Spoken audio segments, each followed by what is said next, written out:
Hello, and welcome to week 1 of Desired by God. Over the next 8 weeks, we are going to explore what it means to love God and what it means to be loved by God. We'll be talking about God's pursuit of us as His people, that we really are desired and wanted by God. And we'll be considering how our understanding of God's love should change the way we live. But let me start with a human love story. We all know those, right? We've all seen movies or TV shows where the characters fall in love. We have family and friends who've fallen in love. And if you're very fortunate like me, you've even found a love of your own. I'm talking about my wife, and perhaps this resonates with your own spouse. So let's start with a great love story. Once upon a time, a young man fell in love with a young woman. To him, she was the most beautiful, intelligent, and wonderful person he'd ever met. The man began writing her letters, trying to describe the intensity of his love for this woman, and his feelings even scared him a little. In time, the young woman began to return his love, and they started spending time together. At one point, he wrote her this: "In all of this, I am so happy, indescribably happy, for I know what I possess. And when it storms and roars in the workshop of my thoughts, I listen for your voice." This love-struck man was named Søren Kierkegaard, a famous Danish philosopher and theologian. And the woman he loved was named Regine Olsen. Have you ever been love-struck like Søren was, when your whole life revolved around another person?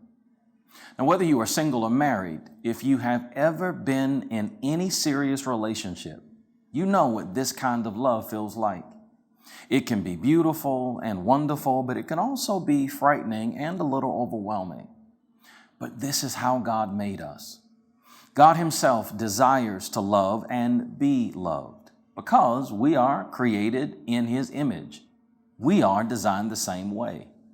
We want to connect with other people. That's just the way we were created. We want to love them and be loved by them.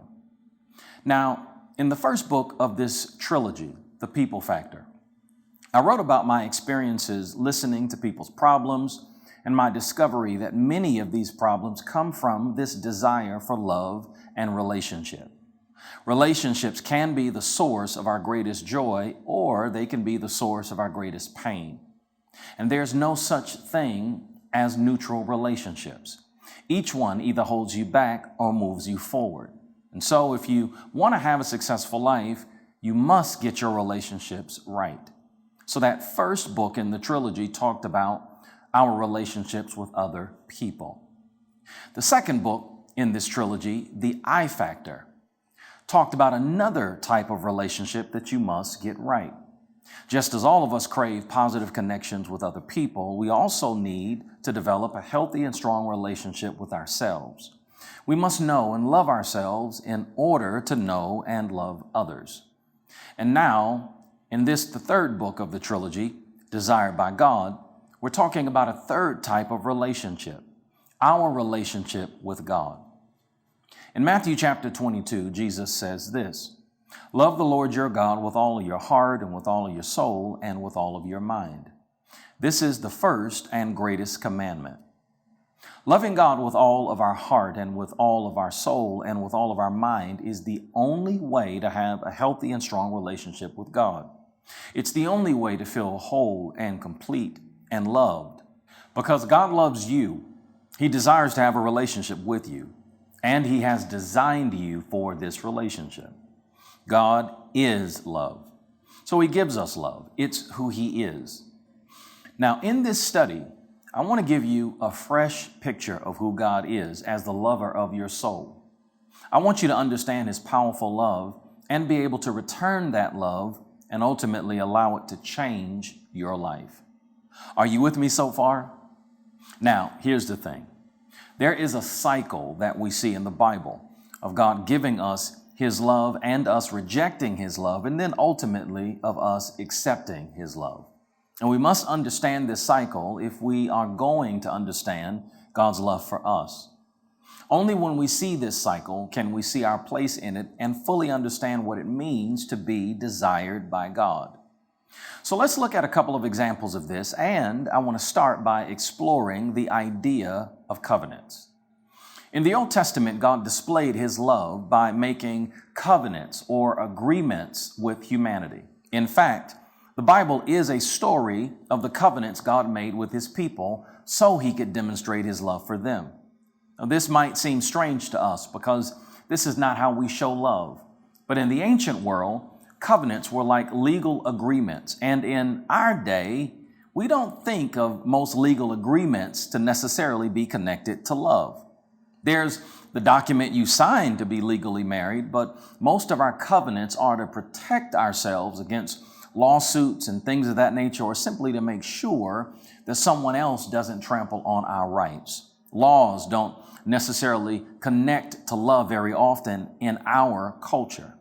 But the covenants that God made in ancient Near Eastern culture were different because he used covenants as a way to promise things to people. God used them to promise the good things that he would give his people or the ways that he would ultimately bless them. And this is where we see the cycle of love given, rejected, and accepted. How many of you have heard of Noah? Yeah, many of us know the story of Noah and the ark, but you may not realize that this is an example of a covenant relationship. After Noah and his family leave the ark, after the floodwaters have receded, God begins by telling Noah's family to be fruitful and increase in number and fill the earth. Then God promises Noah that he will never again destroy the earth with a flood, and he seals the promise with a rainbow. Here's what it says in Genesis chapter 9. I have set my rainbow in the clouds, and it will be the sign of the covenant between me and the earth. Whenever I bring clouds over the earth and the rainbow appears in the clouds, I will remember my covenant between me and you and all living creatures of every kind. Never again will the waters become a flood to destroy all life. Whenever the rainbow appears in the clouds, I will see it and remember the everlasting covenant between God and all living creatures of every kind on the earth. God uses a covenant to demonstrate his love, to make good promises of blessings. But if you keep reading, we get to the next stage of the cycle. God's love is rejected. Just a generation later, one of Noah's sons, a man named Ham, is part of a group that builds the Tower of Babel. Their goal with this tower was to create an empire, to become greater than God and use their power for their own gain. In Genesis 11, they say, "Come, let us build ourselves a city with a tower that reaches to the heavens, so that we may make a name for ourselves. Otherwise, we will be scattered over the face of the whole earth." Take a look at this. They reject God's love and try to take God's power. God's disappointment in this group of people must have been extremely intense and painful. He had given them the earth to enjoy and repopulate, and instead they rose up and created their own plans. They tossed aside the covenant that God had put into place. But then we get to the last phase of the cycle. God's love is finally accepted. A few generations after the flood destroyed the earth, a man named Abraham was born in what is now the country of Iraq. Eventually, he moved to a place called Haran, which is in modern-day Turkey, where he became a wealthy landowner. He had a great land full of holdings and vast herds of livestock, and he employed a large number of people.